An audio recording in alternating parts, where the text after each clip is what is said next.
ശ്രീ എൽദോസ് കുന്നപ്പള്ളി, ഇതിപ്പോ ഒരു സമരവുമായി മുമ്പോട്ട് എത്തിക്കഴിഞ്ഞപ്പോൾ ജനകീയ പ്രശ്നത്തിൽ ഇടപെടാൻ തുടങ്ങിയപ്പോൾ ആ സമരത്തിന് നേതൃത്വം നൽകുന്നവർക്കെതിരെ നിയമ നടപടികളുമായി മുന്നോട്ട് പോകുന്ന ഒരു കാഴ്ച കൂടിയാണ് നമ്മളിവിടെ കാണുന്നത്. ഈ ജനങ്ങൾ എങ്ങനെ സ്വൈര്യമായിട്ട് ഇവിടെ ജീവിക്കും? ഇവിടെ ജീവിക്കാൻ പറ്റുന്ന സാഹചര്യമാണുള്ളത്. കാരണം ഞങ്ങൾ ഇവിടെ ഉപവാസം നടത്തുന്നത് പാവപ്പെട്ട ഒരു സ്ത്രീനെ ആന ചവിട്ടി കൊന്നപ്പോഴുണ്ടായ വേദന കൊണ്ടാണ്. പക്ഷെ ഇവിടെ കാണുന്ന കാഴ്ച എന്താണ്?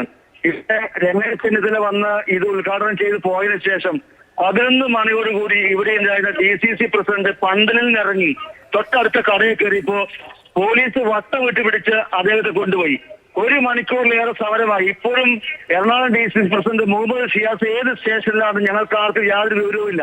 എല്ലാ സ്റ്റേഷനിലും വിളിച്ചു ചോദിച്ചു, കിട്ടുന്നില്ല.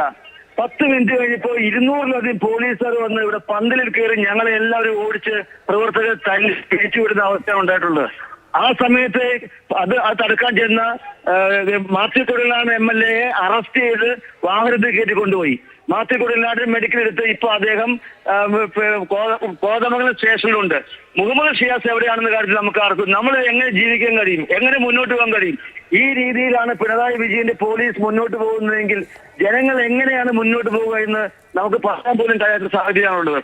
കാരണം ഒരു MLA, അതും മൂവാറ്റുപുഴ MLA, അദ്ദേഹത്തെ വന്ന് അറസ്റ്റ് ചെയ്യുന്നു. ഞങ്ങൾ 2 പേരാണ് സമരവുമായിട്ട് നിൽക്കുന്നത്. ഞാനിവിടെ ഇവിടെ ഇവിടെ തുടരുന്നു. മാത്യുവിനെ അറസ്റ്റ് ചെയ്ത് പോകുന്നു. ഇന്ന് 14ഓളം പേരെയാണ് ഇത് ആദ്യം അറസ്റ്റ് ചെയ്ത് കൊണ്ടുപോയത്. അതിനുശേഷം പിന്നീട് വന്ന ആളുകളെല്ലാം അറസ്റ്റ് ചെയ്യുന്നു, കേസിൽ പ്രതിയാക്കുന്നു. ഇവിടെ ഒന്നും നശിപ്പിക്കാതെ തന്നെ ഇവിടെ പൊതുമുതൽ നശിപ്പിച്ചു എന്ന് പറയുന്നു. അങ്ങനെ എല്ലാ രീതിയിലും വലിയ ഉപദ്രവമാണ് പോലീസിന്റെ ഭാഗത്തുനിന്ന് ഉണ്ടായിട്ടുള്ളത്.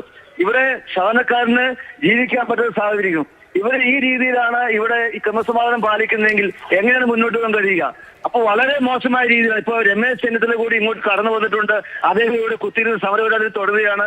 യൂത്ത് കോൺഗ്രസ് വന്നിട്ട് മറ്റുള്ള ആളുകളൊക്കെ ഇങ്ങോട്ട് വന്നുകൊണ്ടിരിക്കുന്നു. അപ്പൊ ശക്തമായ രീതിയിലുള്ള സമരപരിപാടികൾ പോലീസിനെതിരെയും ആഭ്യന്തര വകുപ്പിനെതിരെയും നമുക്ക് ജനങ്ങൾ ഒരുമിച്ച് മുന്നോട്ട് പോകേണ്ടി വരും. അതാണ് എനിക്ക് സൂചിപ്പിക്കാനുള്ളത്.